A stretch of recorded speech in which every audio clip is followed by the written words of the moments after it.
Good evening and welcome to Poland Daily News. I'm Nicholas Richardson. Thousands of farmers with 500 tractors held a demonstration in a park north of Brussels just days before the European parliamentary elections, calling on the European Union to stop putting pressure on them with climate-friendly measures. Farmers from Belgium, the Netherlands, Germany, France and Poland were present.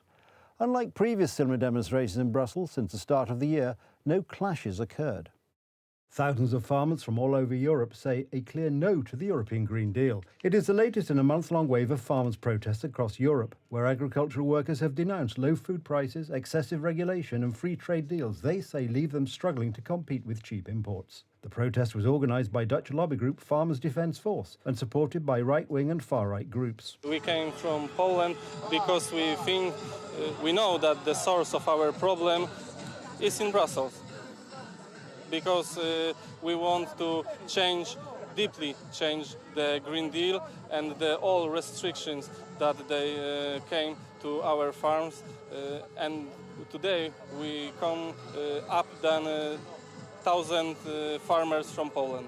We want to produce our crops like free people, not like prisoners. The Green Deal will make agriculture unprofitable for food producers because people will have to pay more for food and people cannot and do not want to pay more. Poland has one of the largest representations in Brussels.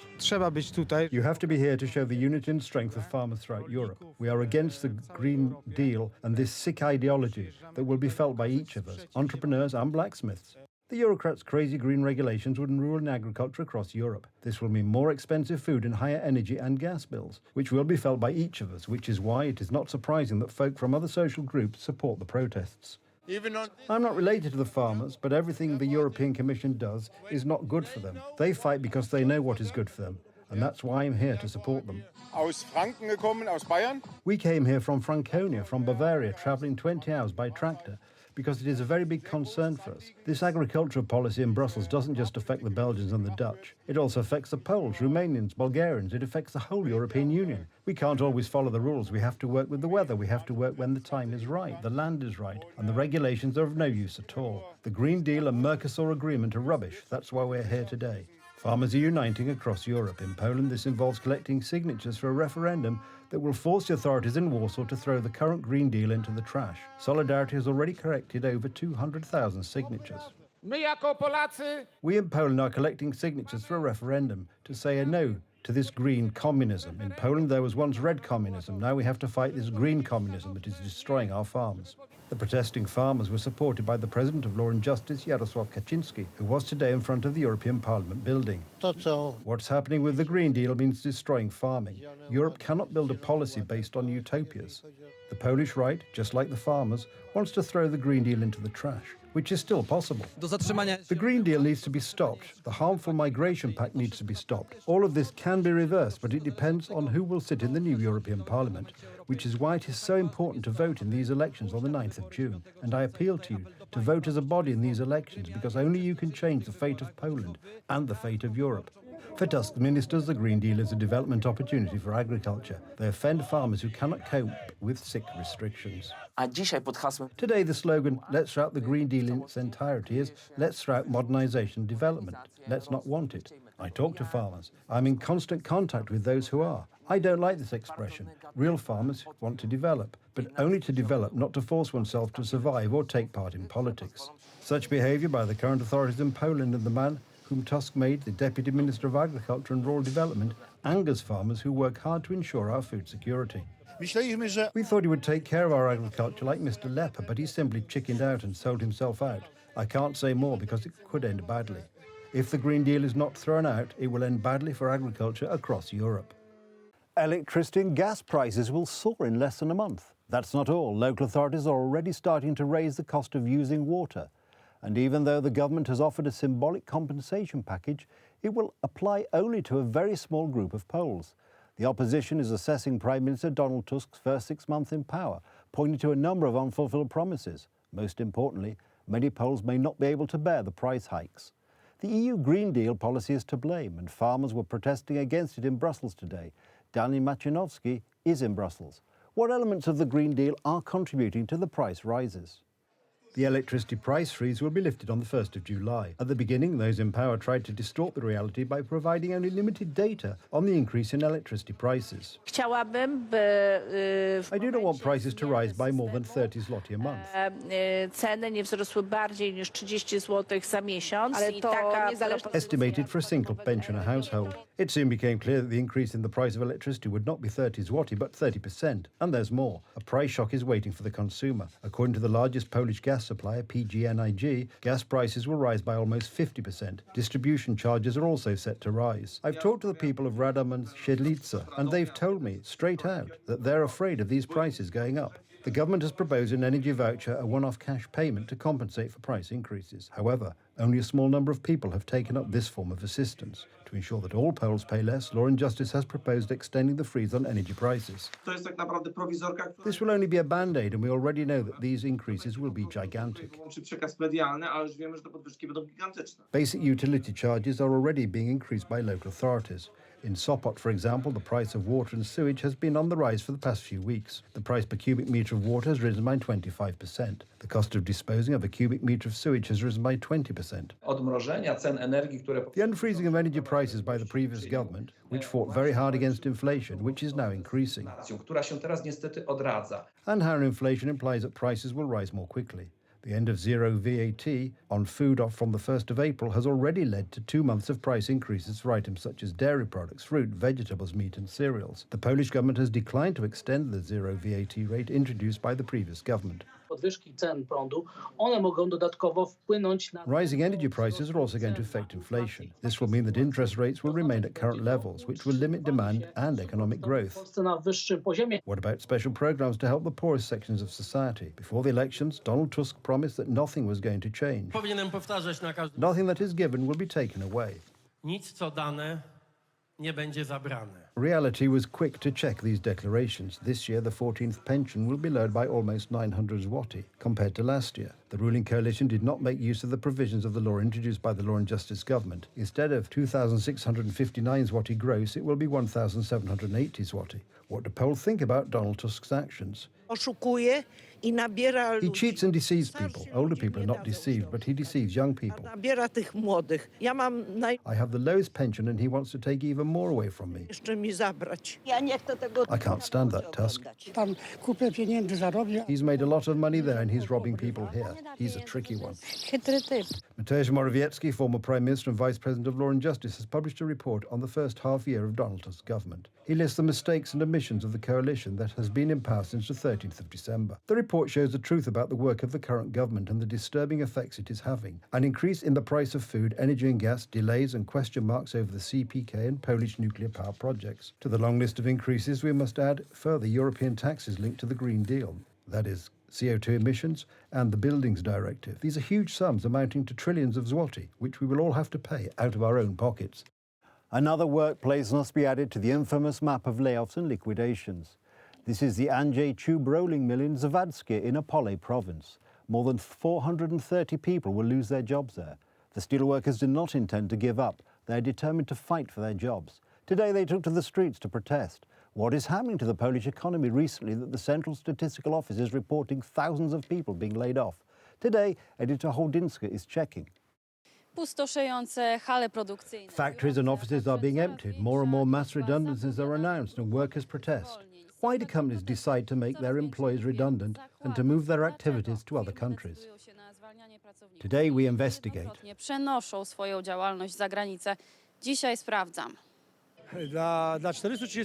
This is a tragedy not only for over 400 workers but also for their families.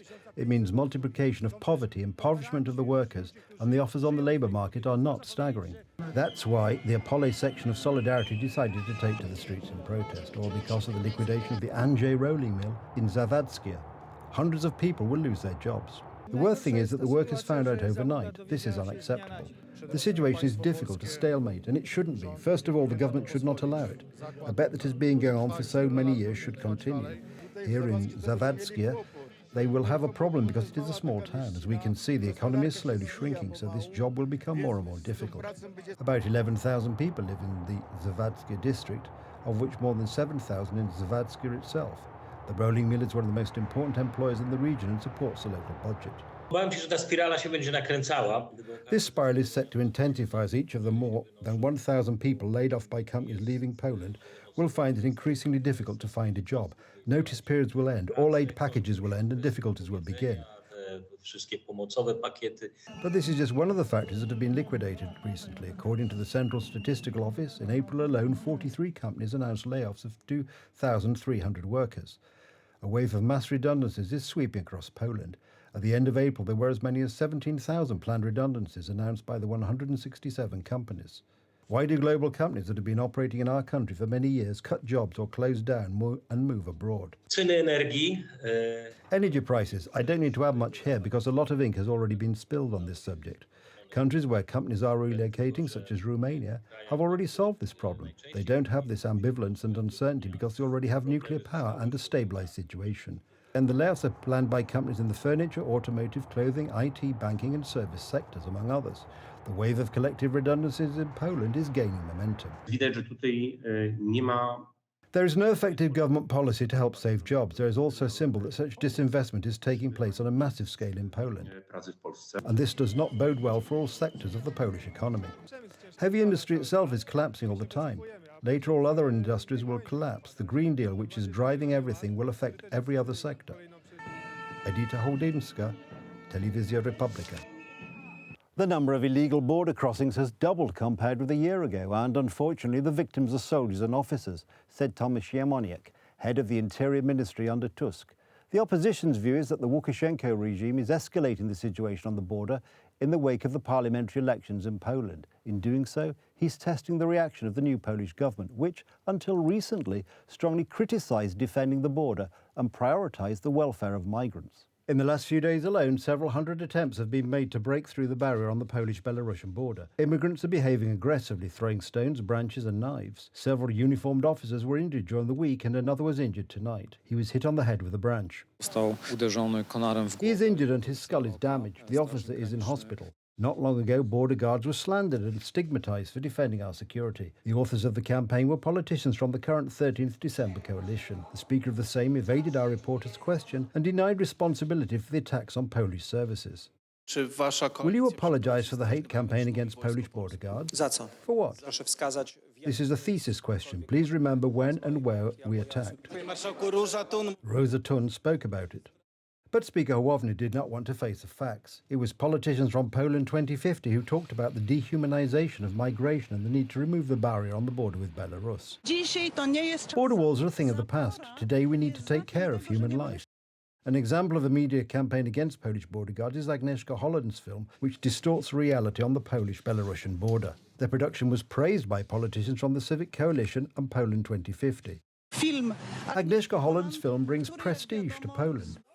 What did MEP Thun mean by prestige? It is not known, but it is certain that the film has encouraged support for illegal immigration. It is only a few kilometres. I will never leave anyone in the forest.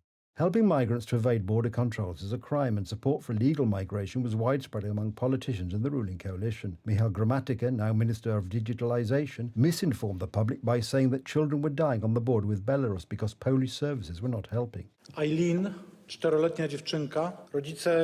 is a 4-year-old girl whose parents were pushed back to Belarus, but Polish services say they are not searching for her anymore.